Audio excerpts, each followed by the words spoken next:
वज़ीर आज़म इमरान खान आला सतह वफ़द के साथ कुछ देर बाद चीन के दौरे पर रवाना होंगे।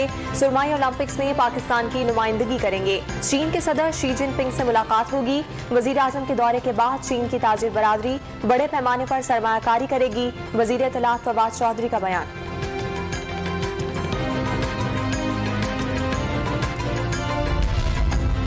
किसी मुल्क के लिए जरूरी नहीं कि अमेरिका या चीन में से किसी एक का इंतखाब करे। पाकिस्तान अमेरिका का स्ट्रेटेजिक पार्टनर है। हुकूमत पाकिस्तान से अहम ताल्लुकात कायम हैं। कई शोबों में ताल्लुकात को अहमियत देते हैं। तर्जुमान अमरीकी महकमा खारजा की प्रेस कॉन्फ्रेंस।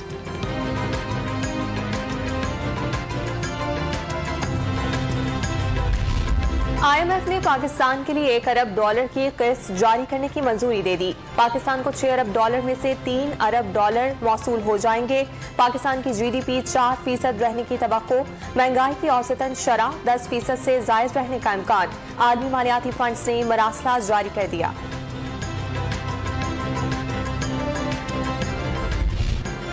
कोरोना वायरस की 5वीं लहर के सबसे कारी-वार मजीद 42 मरीज इंतकाल कर गए। 24 घंटे के दौरान 5830 अफराद में कोरोना की तस्दीक। मुस्बत केसेस की शरह 9.75% रिकॉर्ड की गई। पेशावर में शरह 24%, नौशहरा में 22%, एबटाबाद में 20% और कराची में शरह 17% रिकॉर्ड। लाहौर और करीबी इलाकों में मूसलाधार बारिश, सर्दी की शिद्दत में इजाफा हो गया। कराची को गर्द आलूद हवाओं ने जकड़ लिया। रफ्तार 45 किलोमीटर फी घंटा रिकॉर्ड की गई। इतवार तक शहर कायद में ठंड बढ़ने की पेशगोई। मरी में बर्फबारी सिलसिला आज भी जारी रहने की पेशगोई।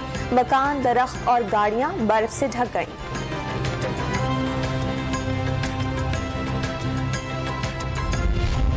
PSF ने लाहौर एयरपोर्ट पर मनी लॉन्ड्रिंग की कोशिश नाकाम बना दी। दुबई जाने वाले 3 मुसाफिरों से $84,000 और 4.5 लाख से जायद पाकिस्तानी रुपए पकड़े गए।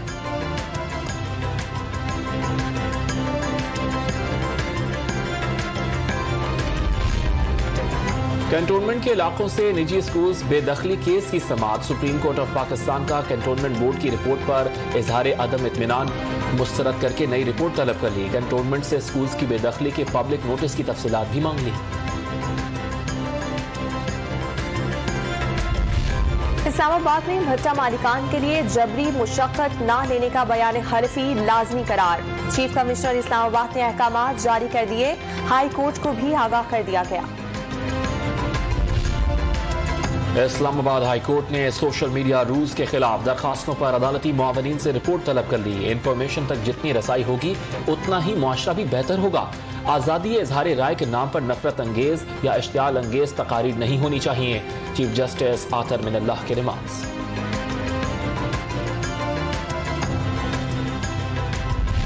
वज़ीर आला पंजाब उस्मान बुज़दार का तौंसा शरीफ में पनागाह का दौरा। हर शख्स के पास गए और मुसाफा किया। मुकीम अफराद के साथ बैठकर खाना खाया। दोनों हाथों से महरूम शख्स की डिप्टी कमिश्नर को इमदाद फराहम करने की हिदायत।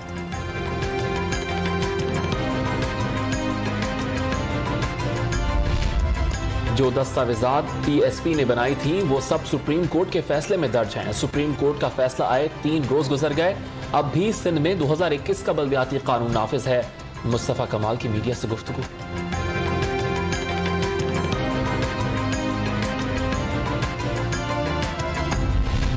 सिंध हुकूमत बदउनवान अनासिर की पोस्ट पनाही कर रही है। डॉक्टर रिजवान की रिपोर्ट में बहुत से इंकशाफात हैं। मुनशियात फरोशों के खिलाफ तहरीक शुरू करने जा रहे हैं। सिंध में अपोजिशन लीडर हलीम आदिल शेख की न्यूज कॉन्फ्रेंस।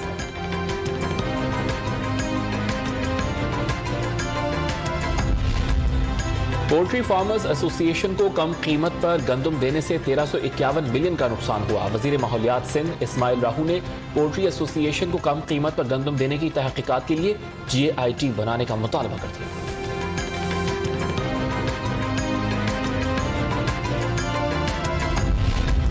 डॉलर की उड़ान नीची हो गई। 55 पैसे की कमी के बाद इंटरबैंक मार्केट में डॉलर 175 रुपए 85 पैसे का हो गया। पाकिस्तान स्टॉक एक्सचेंज में तेजी का रुझान बरकरार।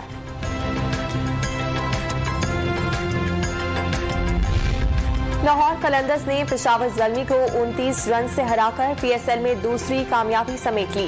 पाकिस्तान सुपर लीग में आज कोयटा ग्लैडिएटर्स और इस्लामाबाद यूनाइटेड की टीमें मद्दे मुकाबिल।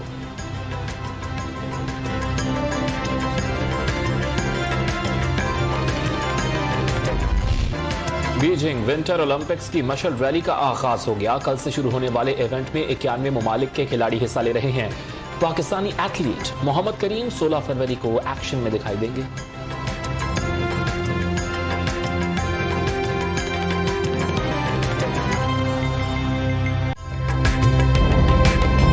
ताज़ा तरीन वीडियोस के लिए हमारा YouTube चैनल सब्सक्राइब करके बेल आइकन प्रेस करिए ताकि आपको मिले हर अपडेट सबसे पहले।